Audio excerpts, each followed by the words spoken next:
Finally তুফান টিজারে reaction দিতে পারছি। তো তুফানের টিজার যখন আজকে দেখেছিলাম তখন আমার রিয়াকশন ছিল অনেকটা এরকম।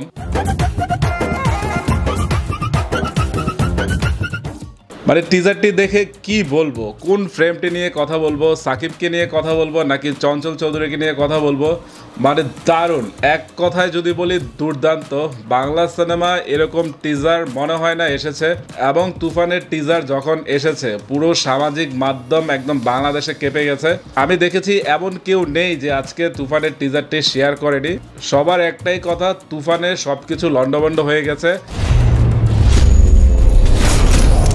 আসলেই তুফান টিজারে সবকিছু লন্ডভন্ড হয়ে গেছে, বিশেষ করে বাংলা সিনেমা।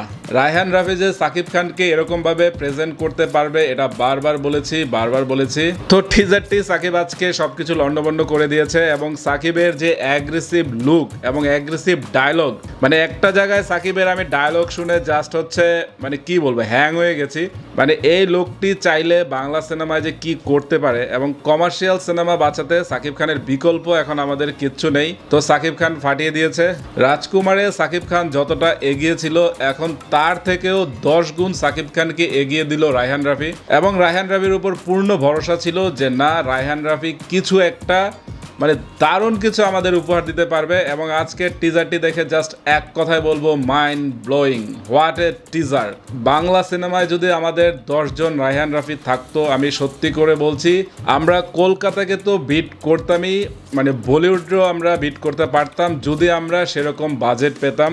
আপনি চিন্তা করেন যে সবাই বলছে কেজিএফ এর মতো হচ্ছে লাগছে, আরে ভাই কেজিএফ হচ্ছে 100 কোটি থেকে 200 কোটির সিনেমা, আর রায়হান রাফির তুফান হচ্ছে বেশি হলে 5 থেকে 10 কোটির সিনেমা। মানে কই 100 কোটি আর কই 5 কোটি বা 10 কোটি। তো রায়হান রাফি যে এই বাজেটে এরকম সিনেমা হচ্ছে আমাদের উপহার দিচ্ছেন, সে যদি জাস্ট 50 কোটি পেত বা 30 কোটি পেত তাহলে কি নিয়ে আসতো সেটা জাস্ট একবার কল্পনা করুন। যে এই বাজেটে রায়হান রাফি চেষ্টা করছে বাংলা সিনেমাতে এগিয়ে নিতে। রায়হান রাফির পুরোপুরি একজন নির্মাতা হিসেবে ছাপ কিন্তু পাওয়া যায় সুরঙ্গতে, কিন্তু আজকে রায়হান রাফির তুফান কিন্তু সুরঙ্গকে ছাপিয়ে গেছে। মানে হোয়াট এ টিজার।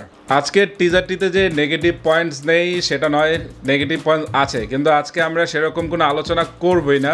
আজকে শুধুমাত্র রায়হান রাফি কিংবা হচ্ছে সাকিব খানের কিংবা চঞ্চল চৌধুরীর কথা হবে, এবং চঞ্চল চৌধুরীর কথা বলতেই হয়। মানে এই লোকটি শেষে এসে যে এরকম একটি ডায়লগ দিয়েছে এবং পুরো টিজারটিকে তছনছ করে দিয়েছে চঞ্চল চৌধুরীর এই ছোট্ট একটি কথায়। তুফান খুব ভয় পাইছি রে। তো এখানে আমি রায়হান রাফিকে নিয়ে একটা কথা বলতে চাই, সে আজকের টিজারে চঞ্চল চৌধুরীকে না রাখতেই পারতো, হয়তো বা একটি রহস্যময় আবহ তৈরি করতে পারতো যে চঞ্চল চৌধুরী তুফানে আছে, এবং চঞ্চল চৌধুরীর লুক কিরকম হবে সেটা আমরা কল্পনায় ভেবে নিতাম। কিন্তু রায়হান রাফি আজকে চঞ্চল চৌধুরীকে প্রেজেন্ট করে আমার মনে হয় যে ভালোই করেছেন, এবং সবার মনে একটি ধারণা আজকেই পোষণ করে দিয়েছে যে চঞ্চল চৌধুরী সাকিব খানকে ছেড়ে কথা বলবে না, এবং খেলাটা হবে বাঘসিংহের।